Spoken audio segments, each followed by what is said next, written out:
What's up, everyone? It's your boy Scott. Welcome to the Scott Reports. Today I'm bringing you an anime review of Overlord 2, Episode 2.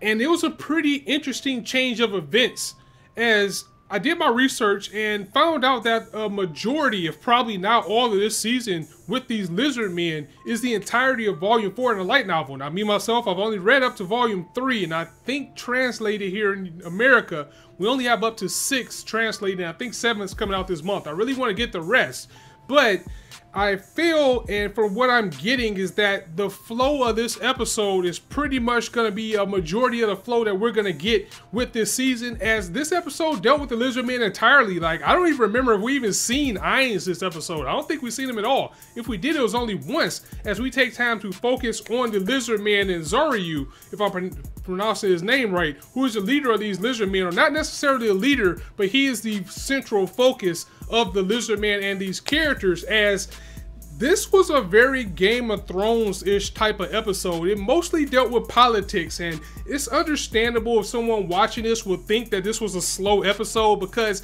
especially after everything that we got with Season 1 with being introduced to Ainz and all of his people inside of Nazarick, and now we are dropped into the world of these lizard men who are, for all intents and purposes, probably going to get slaughtered, because there is a proposition, that big cloud that came in the sky, that told them that someone's going to wipe them all out, and it's heavily implied that this is Ainz. But the politics that went on in this episode can get very long-winded, because the lizard men already have to deal with war within each other and killing each other and things like that, but now they have to deal with coming together and dealing with someone trying to wipe them out as a race. And that dark cloud, you know, is saying this proposition to him, and it's Ainz. We know it's Ainz. I mean, that's not necessarily a spoiler. I mean, you can kind of put the hints together, especially if you go back to one of the episodes in Season 1, where Albedo was saying that if Ainz is trying to build an undead army, then the lizard men would probably be the best candidates for him to do that. But I'm wondering why, because we can't forget that this is a game. So maybe the lizard men have some type of quality, maybe they have some type of rage mode or something when they get into the stress or they're at their last beat. I really want to know why these lizard men would be so important for him to make his undead army, because that means he has to slaughter them in order to do that. But what this episode did is taking the time and showing you how that might not necessarily be right, because when you're dealing with war and when you're dealing with things like that, it's not always good versus evil or right versus wrong. It's just one side versus the other, and that's what we're seeing now with these lizard men, who I also spoke with about last review that I did, is that these lizard men, they're just trying to live. They seem like pretty decent and noble people, besides the infighting that they have against their own.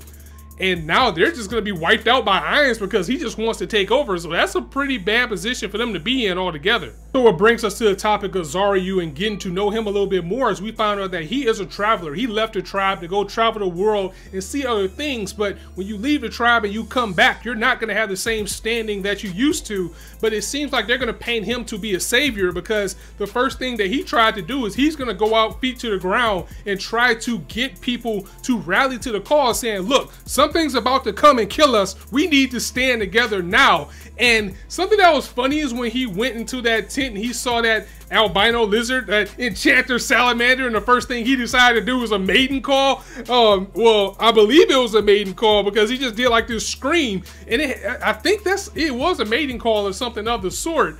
And he just pronounced his love to her. He was just like, marry me. But at the same time, he was nervous about doing it, because they know they need these fusions, and at the same time, he is in love with her. And it's a little bit more to this character, as well as she's explaining that I think she said she's only like a level 3 or 4 mage, and we know how high Ainz is. And she had like this tattoo on her neck, and when Zaryu tried to actually touch it, she like wowed out and tried to bite him. It's some things to her, but she also mentioned that that sword that he has is a magical sword. It's kind of like a mystical sword, or enhanced sword with some type of element of ice, and she is one of the few people that has the ability to do that. So that's probably going to be big in this war, if he can get all the lizard men together. Or you have to wonder, well, maybe Ainz could use these people for his own purposes, because I'm pretty sure he has an enchanter. But think about it, if he's trying to build an army, she might be better off alive than dead instead of using for an undead army, because we know how powerful Irons is. But remember, his character that he's used now in the world, Mamone, he's just a regular person. So maybe he can use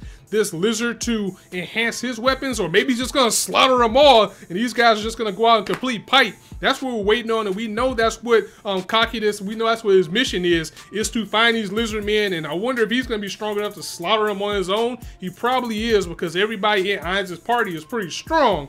But I'm wondering about the roles of these lizard men and where we're gonna go with this series as we take a different point of view, and it's shifting more from Irons' point of view to everybody that has to deal with him. Like, again, we're looking at this story through the eyes of the lizard men who are just trying to rally the cause and survive. As a matter of fact, the Dragon Tooth or Dragon Claw tribe that this lizard man went to, they're actually a tribe of people who take in people who were slaughtered by other tribes. So that's why I go back to saying these lizard men have their problems of their own with already killing each other and trying to wipe each other out. Now they're trying to listen to someone tell them that we need to combine together or we're all going to be gone. That's a hard pill to swallow. And also, thank you to the person who let me know last week in the videos about the placement of the characters that we saw in the beginning of the episode last week. Comes to find out these characters were actually supposed to be in season 1, but they were cut out for time constraints.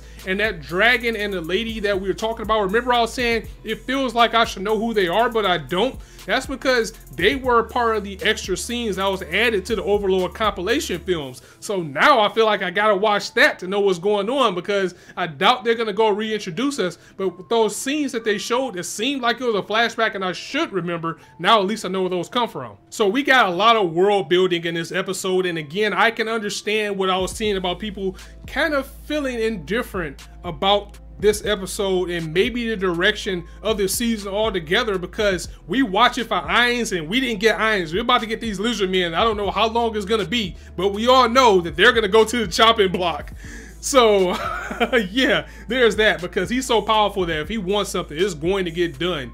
But hopefully maybe they're giving us these time with the lizard men so they can plead their case and be more useful to him alive than dead. Or maybe he'll just be like, nope, screw that, you're all dead. So we'll just have to see where that goes, and I will catch up with you guys later. So if you liked the video, go ahead and drop it a like. If you want to hear more, go ahead and hit that subscribe button, because there's not shortage of content you indulge on this channel. And if you want to know when I will drop a video, go ahead and hit that bell button so you can get a notification of when I drop a video for you guys. And speaking of that, Violet Evergarden's out. Will I get to it tonight? I don't know, but I will try to get it up tomorrow or the weekend at the very least. And we got the finale of Ruby coming as well, so that's on the plate. I'm gonna go ahead and get a fire. So as I always say, you guys can be anywhere on YouTube right now, but you chose to listen to me. I really appreciate that, so thanks for stopping by. On that note, it's your boy Scott signing out. See you soon.